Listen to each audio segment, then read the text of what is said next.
ये महाराज जी का मंदिर है।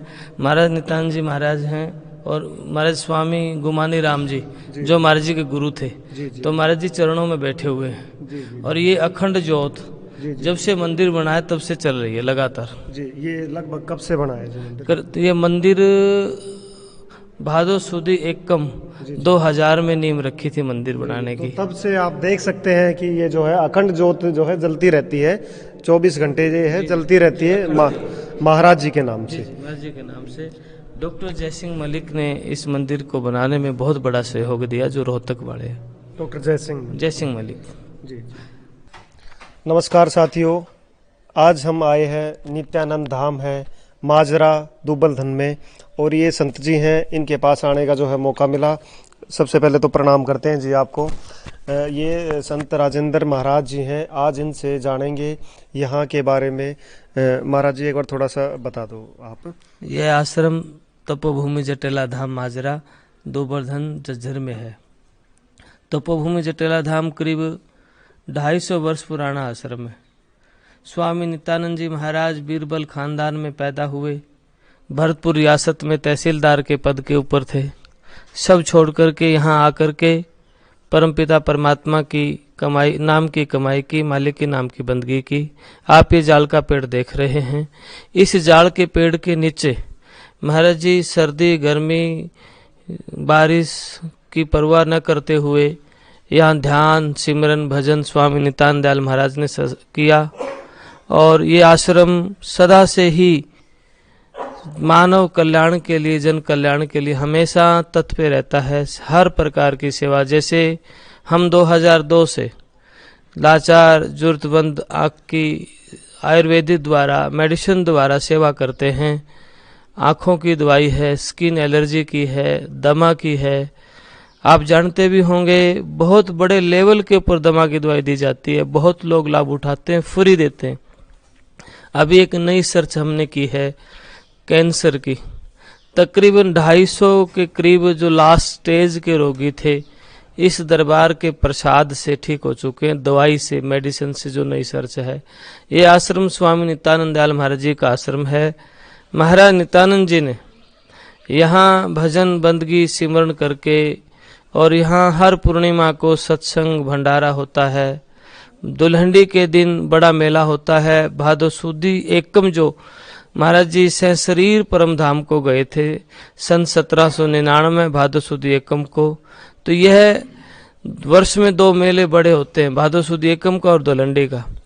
और पूर्णिमा का जो सत्संग होता है हर पूर्णिमा को, डॉक्टर साहब यहाँ पूर्णिमा को तकरीबन जो है ना रसोई देने के लिए, भंडारा देने के लिए व्यक्ति को 3-4 साल का वेट करना पड़ता है, इंतजार करना पड़ता है। अच्छा, मतलब कि जो है समय बांध दिया जाता है कि भैया अभी जो है ये देंगे और अब की बार ये देंगे। अभी जो आप देखा है अंदर एक बोर्ड लगा हुआ है, 1 वर्ष पहले जिसका नंबर आएगा 1 साल बाद में, तो वह लिख देते हैं। अच्छा जी, वो लिख देते हैं। तो वैसे हम अपने दर्शकों को कुछ क्लिप्स भी दिखाएंगे। बहुत ही शांति का माहौल है एक तरीके से। अभी हमने दिखाया था मोर भी थे, है जी। एक बड़ा ही नेचुरल वातावरण है और बहुत ही साफ सफाई से, और बहुत ही अच्छा जो भी आता है दिल को सुकून मिलता है अपने आप में। हम भी आए तो बड़ा अच्छा लगा, अच्छा महसूस होया, है जी, दिल को सुकून मिला। तो जो है यहाँ पे जैसे कि संत महाराज जी ने बताया भी, किसी को दमे की जो दमा है ठीक नहीं हो रहा, आप यहाँ पे आ सकते हैं जटेला धाम के अंदर आके, फ्री ऑफ कॉस्ट जो है महाराज जी दवाई देते हैं। और ये अपने आप में बहुत ही बड़ी बात है, सेवा भाव है इनका। और जैसे कि अभी ये बता ही रहे हैं जो है कैंसर का जो है इन्होंने अभी कुछ जो है टैबलेट्स नया सर्च किया है, नया मेडिसिन जी, नया रिसर्च किया है। तो कहीं ना कहीं देखिएगा जो ये बता रहे हैं, हम किसी भी ये फ्री ऑफ कॉस्ट सारी चीज कर रहे हैं, कोई पैसा नहीं ले रहे हैं। जो भी भाई दुखी हैं, जो हर जगह एक बार जाके आए हैं दमे की, और एक बार जरूर यहाँ से दवाई लें। काफी चर्चित है। वो तो कहते हैं ना महाराज जी संत जी, क्या पता लगनी हो तो राख भी लग जाए कई बार। जी। तो वो तो अपनी अपनी जो आस्था की बात है। तो जो बंधु दुखी हैं दमे से, तो जरूर जटेला धाम है यहाँ पे दुबलधन माजरा के गाँव में, तो आप एक बार आके दिखा सकते हैं। और महाराज जी और कोई विशेषता जो आप बताना चाहते हो, या जो कोई बात है कोई? डॉक्टर साहब यहाँ आश्रम में जी हमेशा जी, जैसे कोई आने वाला व्यक्ति महसूस करे कि मैं नया हूँ, किसी सिफारिश की जरूरत पड़ेगी, जी, कभी भी आ सकता है। रोटी प्रसाद की व्यवस्था रहती है। जी। और रुकने की सारी व्यवस्था होती है और किसी प्रकार का यहाँ भेदभाव नहीं किया जाता जी। पहली दफा आने वाला व्यक्ति भी ये महसूस करेगा कि हाँ कि मैं कई दफा आया हूँ, यहाँ मेरे परिचित है, ऐसा महसूस करेगा। मतलब व्यवहार जो है, व्यवहार देखने को ही मिलता है। जैसे संत जी से हम आज पहली दफा ही मिले हैं तो बड़ा अच्छा लगा है, एक बहुत ही अच्छा मान सम्मान हमें मिला और ऐसा महसूस हो रहा है कि जैसे कई सालों से परिचित हो। तो महाराज जी यही कहना चाहिए, कोई दूर से आता है रुक सकता है, यहाँ पे जो है भोजन की, रुकने की सभी प्रकार की सुविधाएं हैं, तो जो है कहीं भी आप आ सकते हो। तो जटेला धाम की जय। यहाँ पे महाराज जी ने भजन किया था जी। और 250 वर्ष पहले जी जी। और जब महाराज जी शरीर छोड़ने लगे पहली दफा तो मालवा क्षेत्र मध्य प्रदेश में छोड़ रहे थे जी। तो महाराज जी के शिष्य रोने लगे, कहने लगे महाराज जी अभी शरीर पूरा मत करो। तो महाराज जी ने कहा ठीक है भाई, 16 वर्ष के बाद इसी दिन शरीर को छोड़ देंगे। यानी कि आज ताजुब की बात है, 16 वर्ष की एज महाराज जी ने बढ़ाई जी। और फिर जब वो टाइम आया 16 वर्ष जब पूरे हुए जी। तो महाराज जी ने जो महाराज जी के शिष्य थे ध्यानदास जी और गांव के जो लोग थे सभी को बुलाया। हरिदास महाराज जी भी महाराज जी के पास आते थे, गुरु के समान मानते थे जी जी। तो महाराज जी ने कहा कि इस शरीर को जाड़ के नीचे रखना है जी। जो ये पेड़ आप देख रहे हैं, एक बार ये पूरा पेड़ दिखा देंगे। ये जाड़ा सा है पेड़ का, पूरा जाल का पेड़ बोलते हैं इसको। ये करीब महाराज जी के टाइम का है जी, 300 वर्ष पुराना ये जी। तो महाराज जी के शिष्य कहने लगे महाराज यदि ऐसे आपका शरीर बिठा दिया तो पशु पक्षी आपके शरीर की दुर्गति करेंगे, जो हमारे लिए ठीक नहीं होगा जी। तो महाराज जी ने एक अरल बोला, जो प्राणी मर जाए उसे न जारिए, हाथों हाथ उठाए जंगल में डारिए, सब पंछी मिल खाएं चिरे चाम को, भर जाए जिनका पेट दबा दे राम को। ये कहकर के महाराज जी ने पार्थिव शरीर को छोड़ दिया। महाराज जी के शिष्य और गांव के लोग ढोल नगारा के साथ गांव माजरा से महाराज जी के पार्थिव शरीर को यहाँ लेके आए और जो भी करना था संस्कार करके लगभग थोड़ी दूर गए थे जी। बड़ी ऊंची आवाज आई, ऊपर से चरण पादुका भी गिरी जी जी। वापिस यहाँ आकर के देखा तो कुछ भी नहीं मिला। तो ऊपर मतलब चले ही गए। जो भी घटना रही हो, से शरीर परम धाम की जो चर्चा रहती है लोग ऐसा महाराज जी गए हैं से शरीर परम धाम को, लेकिन यहाँ कुछ भी नहीं मिला उस टाइम। ये आप जो धागे देख रहे हैं ये मान्यता है, जो भी मान्यता है। और लगभग यहाँ पे जो जिसको पुत्र रतन की जरूरत है तो वहाँ पे ये अपनी मनोकामना के लिए धागे बांध देते हैं और उनकी जो है मनोकामना, जैसे कि यहाँ पे हमने बात की तो बताते हैं कि लगभग उनकी मनोकामना पूर्ण भी होती है।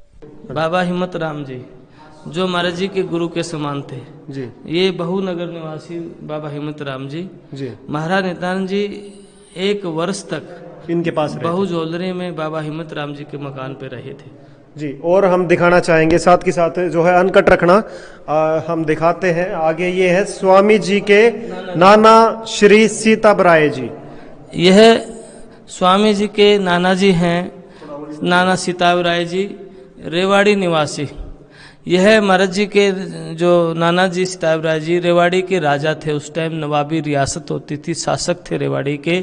और आज भी उनके नाम से रेवाड़ी में सीताबराय मोहल्ला है, बस स्टैंड के पास रेवाड़ी में जी जी, रेवाड़ी में। और दिखाते हैं और पिक्चर्स जो कि याद दिलाते हैं महाराज जी की। ये स्वामी जी की पादुकाएं हैं, एक बार दिखा दो। ये स्वामी जी की चरण पादुकाएं हैं जो मैंने बताया पीछे आकाश मार्ग से गिर के जो प्राप्त हुई थी।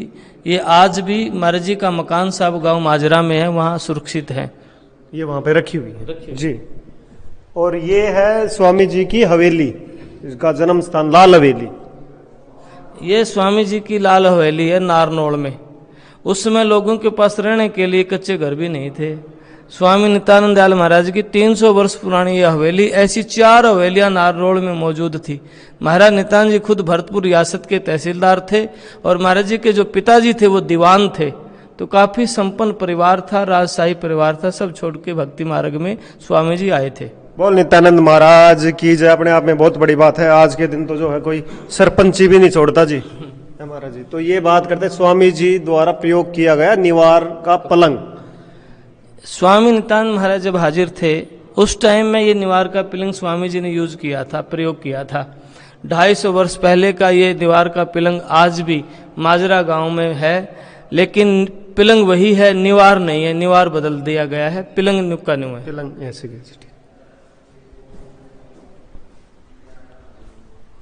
ये स्वामी जी द्वारा प्रयोग की गई वस्तुएं। स्वामी नित्यानंद महाराज जी जब भरतपुर से आए थे, महाराजा सूरजमल से तहसीलदार का पद का इस्तीफा दे करके, तब स्वामी जी अपने साथ में एक गूदड़ी लेके आए थे जो सर्दी में ओढ़ते थे और गर्मी में बिछाते थे। यह कटोरी, लोटा, ये सभी चीज महाराज जी प्रयोग करते थे। आज भी ये है, मकान साहब गांव माजरा में रखी हुई है। ये आज भी सुरक्षित रखी गई है।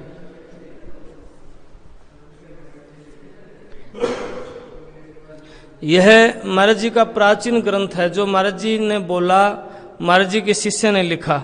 यह ग्रंथ पूर्ण हुआ था 1797 ईस्वी में, पूरा लिख दिया गया था। ऐसी कई पांडुलिपियां महाराज जी के आश्रम में रखी हुई है।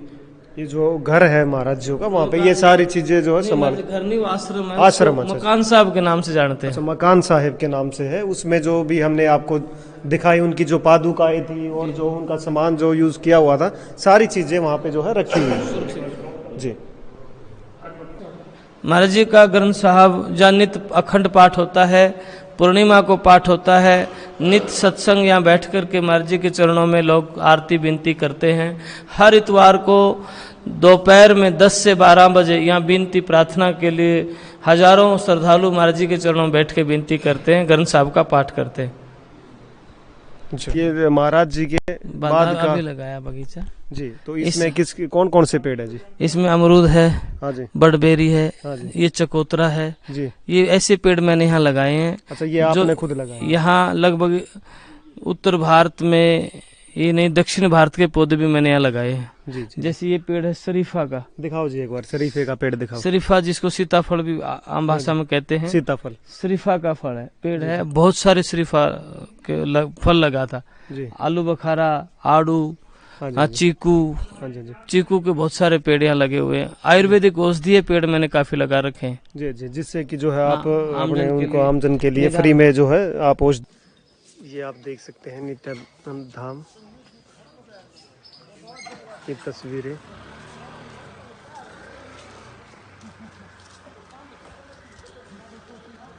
ये देखिएगा,